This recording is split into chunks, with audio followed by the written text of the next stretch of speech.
Are Big 12 schools going broke? Are ACC schools going broke? I think it's a legit question that needs to be asked here. And in relation to that, Cody Campbell could save the day with the Super League with Project Rudy, and we have an update on that. So let's tie it all together here, okay? CBS Sports wrote a nice piece about the latest on Super Leagues and where they stand. And obviously, anytime you're going to do that, Project Rudy will get brought up.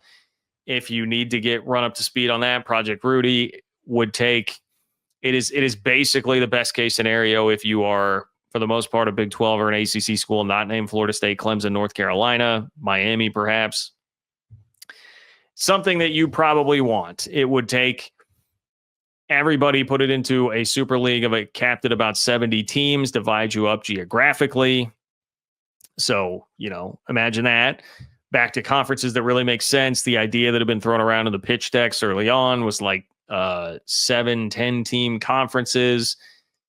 There would still be it would be unequal revenue sharing. So your Alabamas, Texases of the world, Ohio States of the world, they're still going to make more money than everybody else, but it won't be probably quite as skewed as it would be right now in our Power 2 world. The big kicker here is that there would be some private equity money and they would pool all the TV rights. And so the idea is there would be way more money for everybody to pass around and split up, right? That's kind of your Project Rudy rundown. And a lot of the things that Cody Campbell has been pushing for, particularly pooling those TV rights, that's why I've always connected the two. Like, hey, Cody Campbell in a lot of ways is pushing for that. It's the thing that I think would be best for the overall health of college football long term, because if you're one of the Power 2 schools, you'd be, well, John, why the hell do I want that? Well, because long term, it keeps everybody much more viable, which is total lifeblood of the sport. You need that whether you want to admit it or not. All right. Here's the latest, according to CBS Sports. Conversations around Project Rudy have slowed in recent months, but remain ongoing with top schools in the ACC and Big 12, sources told CBS Sports. I mean, that's basically an unsurprising update there. I mean, that the SEC and Big 10 are not going to be messing with that for right now. I'm just happy to hear that conversations continue with teams in the ACC and Big 12. Somebody's got to keep it alive, man. Keep that spirit alive of Project Rudy. Don't let it die. Keep making sure that there's contact. It's in the lexicon. We're still getting articles and updates, and keep bugging them with it. Be persistent. Because the SEC and Big 10 want this thing to just go away. The more you can keep it in the conversation and in the national conscience is a good thing.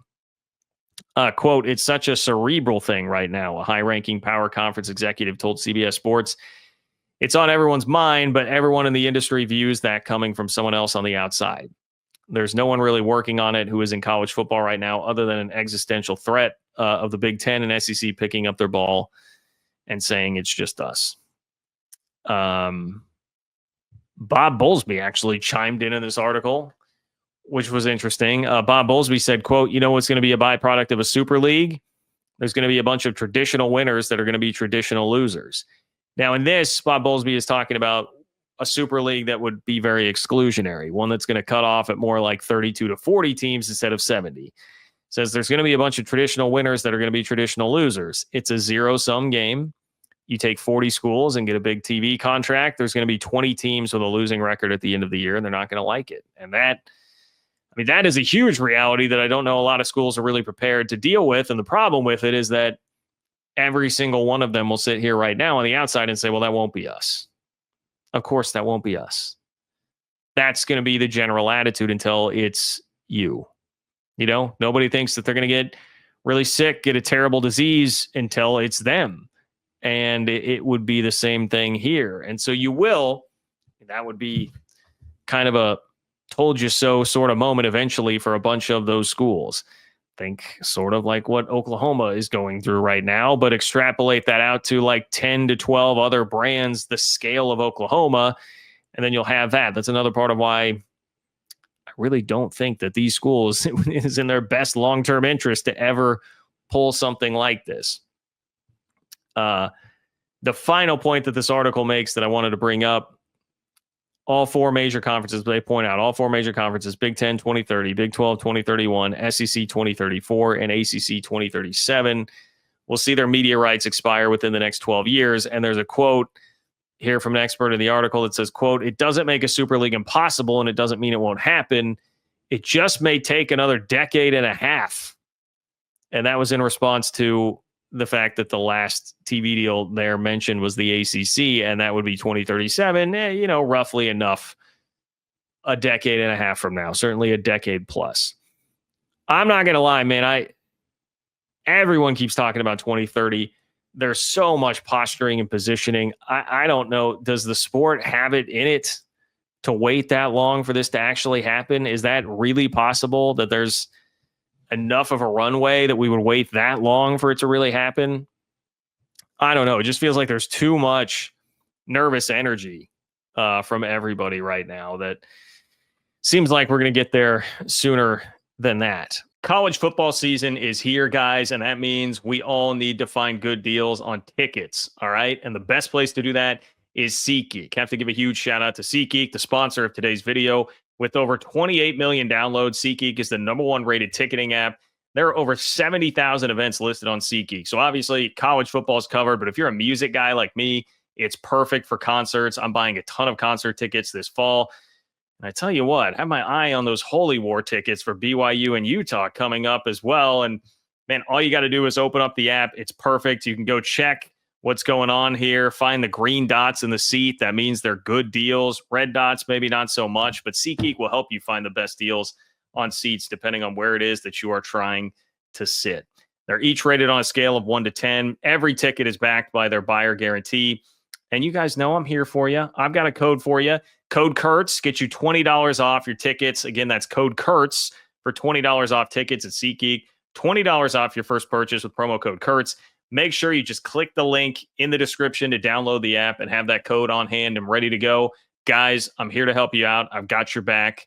Hit up my friends at SeatGeek. Now, let me tie all this in with, I opened the video by saying, hey, are Big 12 and ACC schools going broke? Okay, remember Jamie Pollard, I keep going back to that example, but the athletic director at Iowa State has said, we're going to have to figure something out, whether it's subsidies from the university or whether it's student fees. That's an increase. We need something to cover this $20 million every year if we're going to be viable and competitive and going to Sweet 16s and playing in Big 12 championship games. We're going to have to do that. And do we want to be Northern Iowa or Iowa State? Well, now we had somebody was able to get their hands on an entire presentation deck from the Virginia Tech athletic director, Whit Babcock, who I believe this was a presentation that was going to the entire board there very soon. And it's a really interesting thread. I'll pull it up here. If you want to, you'll be able to go check this out on your own if you want to see the whole thing, because there really was a lot that was interesting fodder to chew on here. But the specific slide that I want to focus on, why is this not? Sorry, guys. There we go. Okay. So the specific here, Doug Bowman was the reporter who was doing this. He said, Virginia law limits institutional subsidy of athletics to 20% by Virginia Tech. They are currently up to 15%. They're getting, I mean, look at that. They're getting a $37 million subsidy in fiscal year 2026. But he ends this by saying this feels like an ask for a lobbying effort to change that limit. So there are more slides here, more details here that he is saying all point to, and I don't need to go read you all the bullet points again. If you truly want to read it, at Doug Bowman 24/7, if you want to see the whole thing. But to me, the very intriguing part of that was, hey, they're going to try and go ask, like, we need more. We need more ability for the university to subsidize the athletic program here. And a ton of the other slides were about the impact of athletics on enrollment at universities and a lot of examples of how that's happened at other places. Cincinnati was actually one of them that got brought up with an enrollment increase after the playoff appearance in 21. And so I looked at that and thought, man, like, you already heard the warning shot from Jamie Pollard. Now you're seeing what Virginia Tech's athletic director is doing in trying to pull people on board from the board and saying, hey, like, guys, like, shine this light. Like, we're going to have to figure out a way to get more money, even more than the 15% we're getting, maybe more than the 20% that's allowed. if we're going to be able to do this. He also had the rev share projections out the next like 5-6 years, and by the end of it, it was pushing $30 million a year. So like this, it will only increase. The more revenue that gets made in college athletics, the more that number increases every year.